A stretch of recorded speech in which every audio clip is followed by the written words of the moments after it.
About myself, Peyton. Bear with me because you just heard all this, but you're going to hear it again. So if you have had me for culinary, you know me. I am Chef Andy. For Krista that I have not had, hello, welcome. So I am from Toledo originally. I graduated from Whitmer and I went to culinary school afterwards in Pittsburgh. I've worked all over the country from Florida, Georgia, Mackinac Island, Colorado, a little bit of here and there and everywhere. I've worked in all sorts of different aspects of the industry. One of the things that brought me back to Toledo was family, and I think that's the same thing for a lot of people that come back to Toledo after doing some traveling.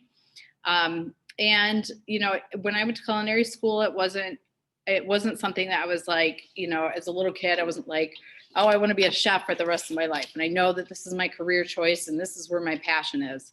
That definitely wasn't the case. I think in high school, you know, I knew that college really wasn't for me. It wasn't that I was a bad student necessarily, but I just didn't have any set direction that I really wanted to go to. And I was always interested in cooking and food and science. And I do really enjoy the science behind food and the art that food is. So I got into the culinary industry. I enjoy teaching it now, beyond the food and the science and the art of it. I like helping students. I like helping seniors, especially kind of like find that path their senior year, because it is intimidating right about this time of year when, you know, you're about to graduate and you're like, oh my gosh, what am I going to do?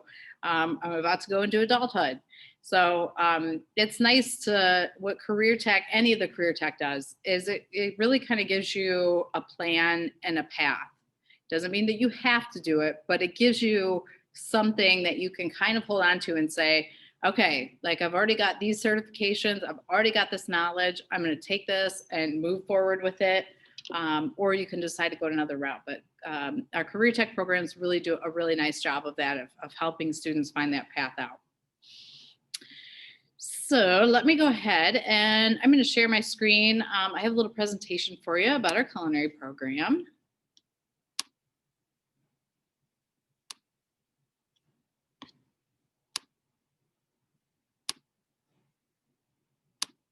Okay, never mind my clicking here everywhere.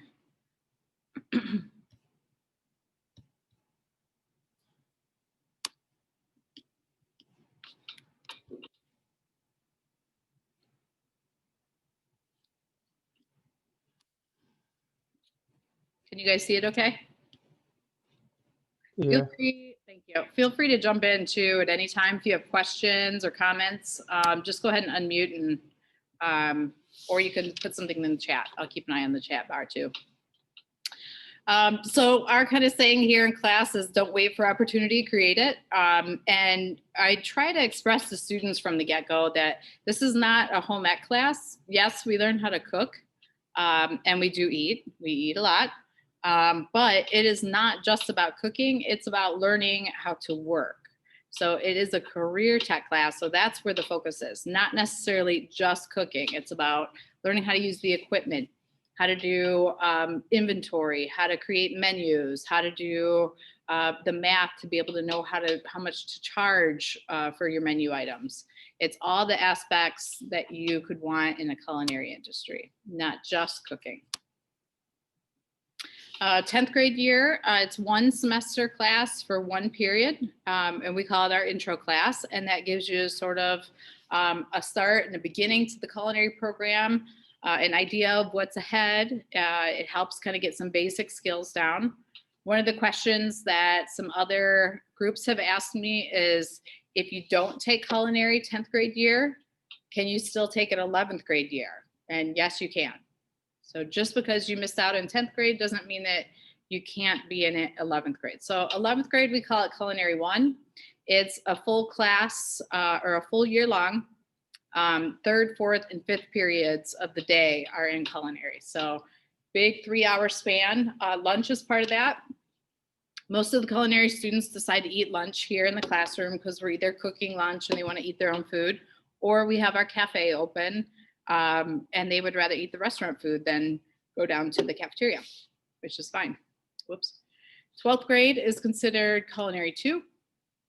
Also a full year of class, and then it's 5th, 6th, and 7th period. So 5th period overlaps a little bit with culinary 1 and 2, and that's when the juniors and seniors are together.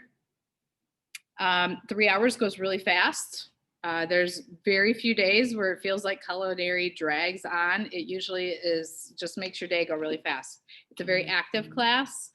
We're always moving around. We're always cleaning, cooking, doing things in the kitchen, reorganizing, working on our projects. So it's definitely a fast-paced class. The culinary program in its entirety, all of it together, all 3 years, are 3 components. So it's industry certifications, work experience hours, and then our labs and competitions. So these are all the industry certifications. When this little presentation is over, I will go ahead and send this presentation, the slideshow to you guys in an email. And I put some links in here if you're interested in checking it out, or if you, want to show it to parents or anything. But these are all the websites that tell a little bit about some of these certifications. So all of these industry certifications are not things that you would just get and put it in a folder and just forget about it. These are all things that you actually need to work in the restaurant industry and can help you get all sorts of jobs. So first aid and CPR training looks very impressive on a senior in high school's resume, no matter what kind of job you're getting, whether it's in the restaurant and hospitality industry or not. Same thing with a lot of the food safety training. It looks very, very good on resumes and applications, and it will help you no matter what. Most of the things that we have in here are transferable as college credits. Most of these industry certifications, a lot of them are. One of the opportunities in culinary your junior year is that you can begin to take some college credit plus classes in culinary. So not necessarily like English classes, unless that's what you want to do, but we can actually set you up to take some college culinary courses. And I've had several students in the past couple of years that took enough college credit plus that they were able to finish their full degree at Owen's culinary program for free. No charge.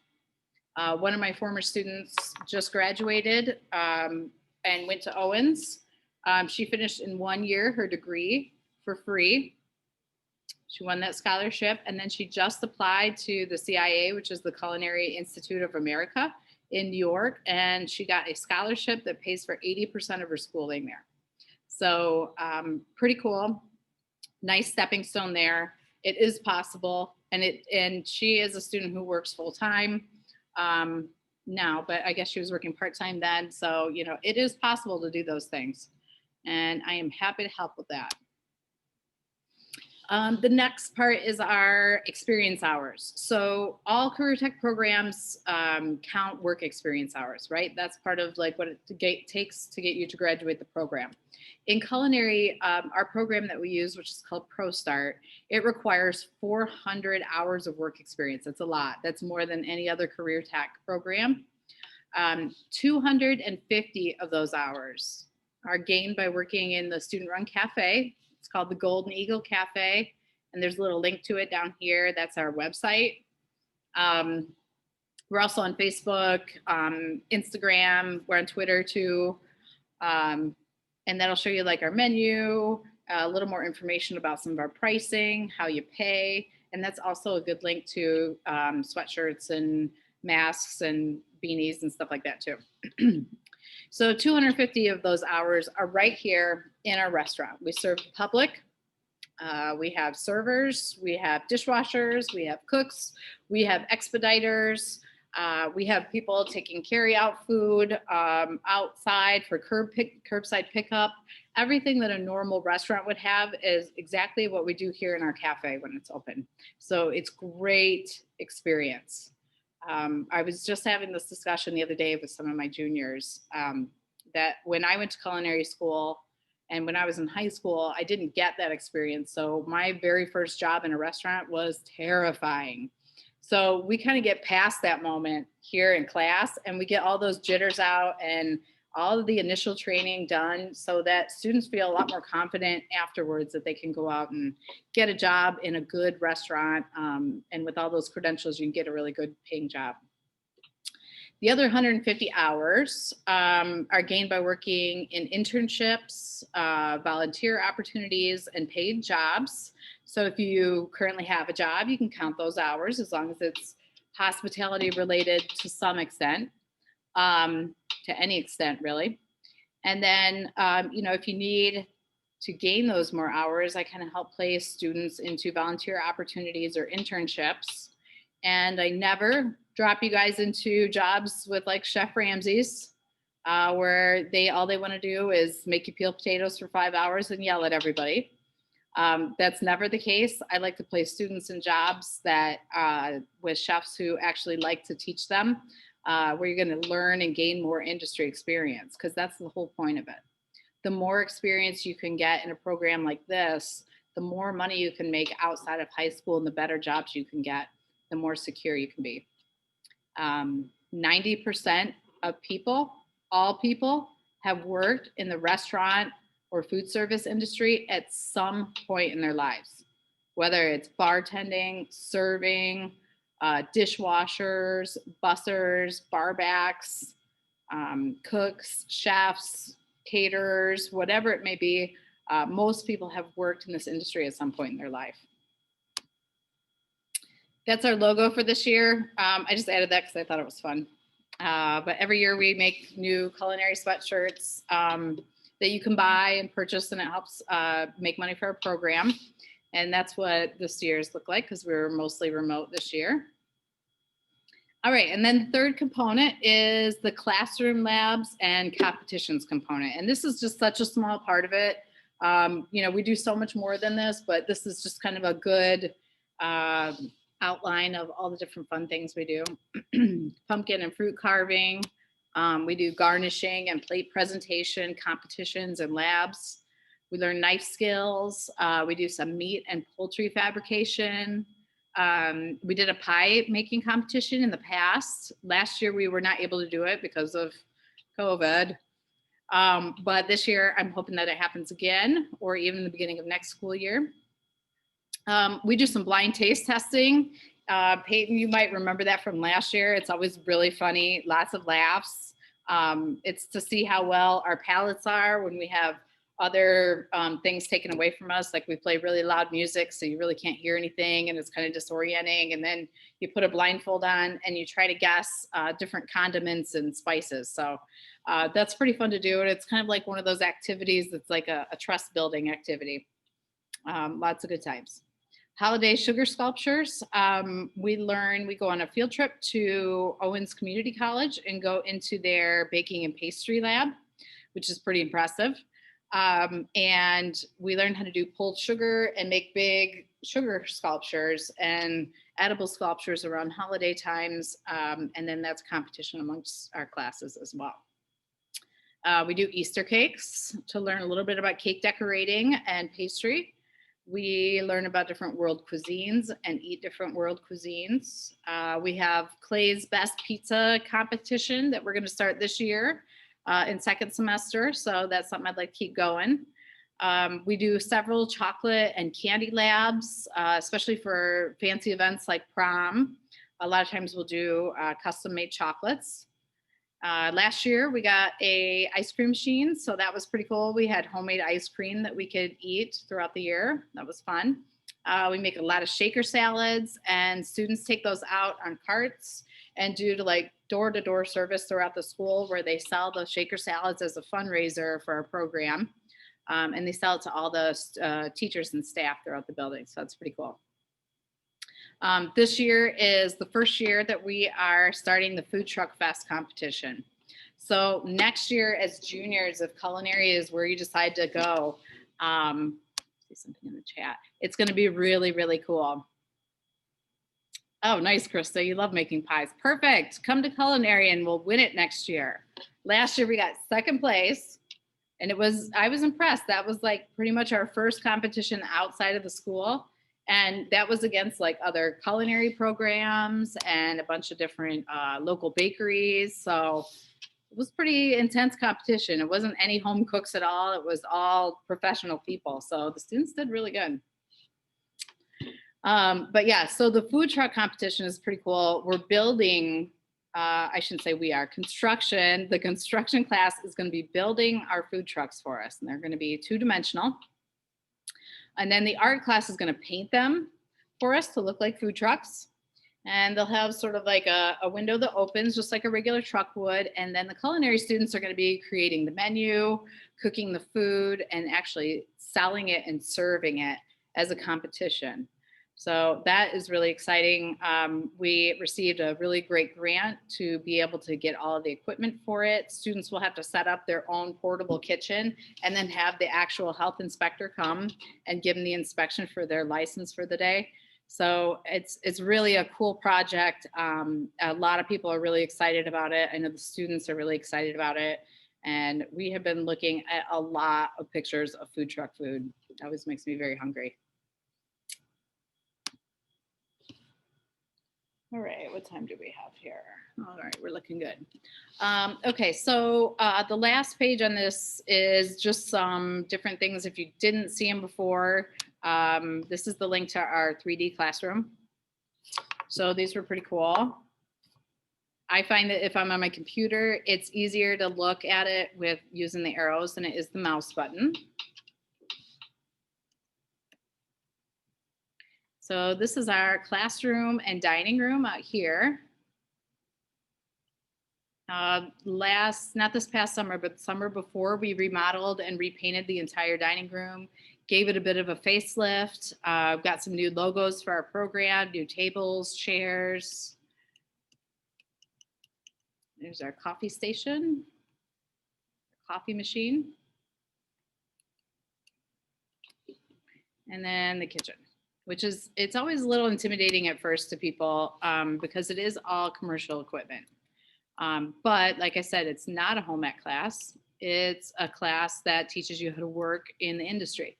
And this is what commercial kitchens look like. So students learn how to turn on and turn off, clean, move, set up, all this commercial equipment. And that's very helpful. It's a job skill in itself.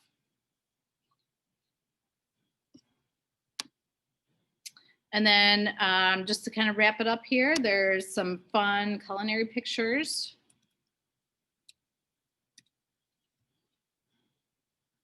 It's kind of like a little picture slideshow. I took this from, you'll see 2 of me, but I took this from the open house video. So I have my other self muted. I figured 2 of me talking to you is a little extra. I don't need all that. But this just has some fun pictures of some of the different things that we've done in culinary. There's everybody in uniform. We get chef coats and we do t-shirts. T-shirts are usually worn by the serving staff, the front of the house staff. Or if we go on a field trip somewhere, we'll all wear our t-shirts occasionally and do it that way. Just some pictures of students in labs, learning knife skills. Some desserts that we made.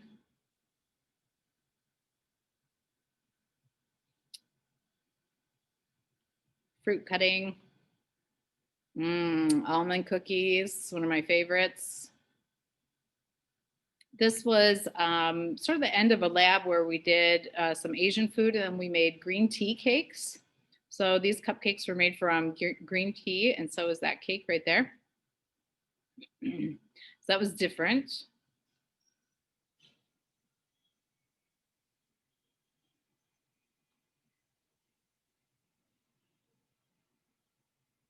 Some plate presentation. Again, our Asian food. We had some fried wontons there. I think those are everybody's favorite thing that we make. Those are really good. More knife skills. This is what we call mise en place setup. So all the ingredients that you would need, the equipment, utensils, everything to sanitize your area. When we did our plate presentation competition, we did a garnish a Twinkie competition. So that's what this is. We learned how to use sauces, different fruits, and different shapes of the food that we're serving to create really good sellable plates for our customers. So that was pretty fun to do. And then the winner of it won the honor of having their picture put up in our shelf of fame in our bathroom, in our cafe. That was pretty fun. You'll see there are some very creative pictures.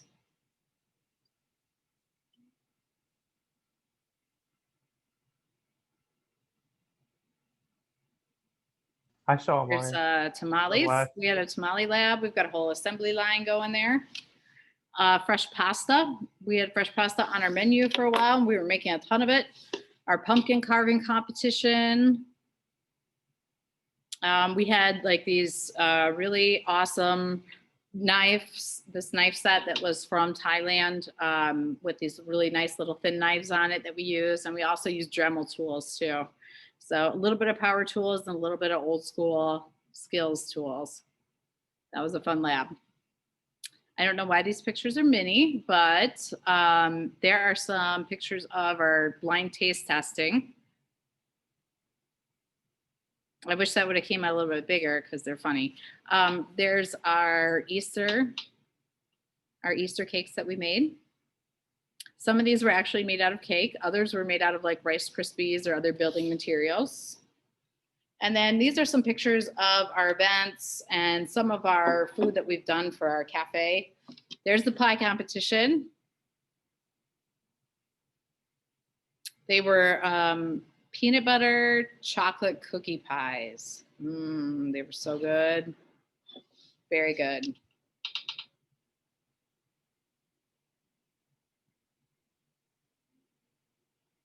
Some little strawberry shortcake trifles that we made one year. And just some pictures from our cafe that look pretty amazing, pretty delicious. Panna cotta with a little bit of balsamic caviar on top. We made faux caviar. More with plate presentations here. Spinach and artichoke dip, yum. This was an event that we did at the school that had a red, white, and blue theme. So everything that we made, all of the finger foods and the desserts were all red, white, and blue. This is a Halloween themed appetizer event that we did.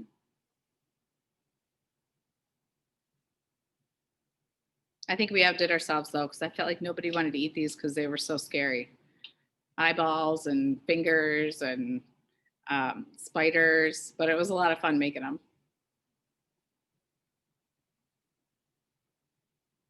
Those are little donuts that look like they have spider webs on them. A couple of the ladies that stayed and worked the event after school. Occasionally we do have after school events or weekend events. Most of them are based on students signing up willingly. Usually I require that students attend at least one. So it's not always a whole class that you need there to make an event go smoothly. Usually you just need 2 or 3 students. So if everyone rotates throughout the year, it's not too bad. We got waffle makers last year. So we had some beautiful waffles at one of our luncheons. There's our shaker salads. That's a small picture, but that was a donut cake we made for Mr. Jersky. Here's one of Mr. Gregory's luncheons where business members from all over Oregon come and have lunch. That's where he has most of our meetings, is right in our cafe. There's some of our chocolate practice there that we did to garnish some tiramisu. And these are some pictures of our appetizers. Again, I'm not sure why they're so small this time around, but some lettuce cups with chicken salad in the inside, variety of cookies, truffles, chocolate truffles. We'll definitely be making those again. Big fruit displays that we made with fruit kebabs, pinwheels. So we do a lot of work with, we try to learn a little bit about like food styling and food photography as well, and how to take really good pictures of your food and to make it, to plate them up so that they look really sellable and really delicious, very professional looking. How to package food professionally, that's a big part of it as well. So it's not always about, just the simple part of cooking, but it is about, selling. If you ask any restaurant owner, they're all like Mr. Krabs from SpongeBob. They're all very money hungry. So you have to learn how to sell things, and you have to learn how to make things as sellable as you can. This was prom a couple years ago that we did. And then got just a minute more, it looks like. This is one of our field trips to Owen's Kitchen. One of the times we went. I think this was like a college exploration day. This was a field trip that we took to Rust Belt Coffee. We learned from the barista over here in the side of the picture how to make different like cappuccinos, espressos, what the difference was, what bad ones look like, what good ones look like. They got to try all different kinds of coffees. It was really, really a cool site visit that we did. They took us back and showed us all the equipment. This is the visit that we had from Chef Jeff from Sullivan University. He comes and hangs out with the students for a day and usually brings something fun to make. I think we made little steamed pork dumplings, like Asian pork dumplings. This is part of our sugar pulling class at Owens, with students learning how to make those sugar sculptures. That's a very hands-on site visit there. That's all of us kind of watching, but afterwards everyone gets to kind of go up to their own tables and do their own thing. So going and looking at other kitchens, going and looking and working with other chefs is really just a huge part of our program. And you know, next year I'm looking forward to getting back to where we can do that again and we can have some, that's all the sugar that we pulled right there. That's fun. But yeah, have some good site visits, and it's a great way to, you know, get us out of our norm and just kind of learn some new fun things. All right, so this is all like, whoops. Whoa. A lot of that was our sugar working competition that we did. Stop share. Last year or the year before, I think it was. And we take that pulled sugar and we make it into parts of our sculpture that we work on here. So it's pretty ornate and it's a lot of fun. Do you guys have any questions for me? I think we have like 2 minutes left. No, I don't have any questions. All right, I'm going to email this little presentation to you. So if you need anything from it or you have any questions, you can always email me, or, you know, feel free to stop down and visit. So I will send that to you in a moment. And then I am supposed to let you know that after the next session, which is your 4th session, you're supposed to be checking your email for an application link. You put your top 3 choices in it. And even if you don't plan on being in career tech, you still put your top 3 choices in. That helps our counselors when they're making your junior year schedules, kind of know where your thought process is and what you want to take and what you don't want to take. So even, you know, filling out the application doesn't make anything set in stone. So even if you're not planning, please fill it out anyway. I think most students get their first choice pick. So make sure that you put them in order of which one you want to do. Have a great day, guys. I'll see you later. Bye.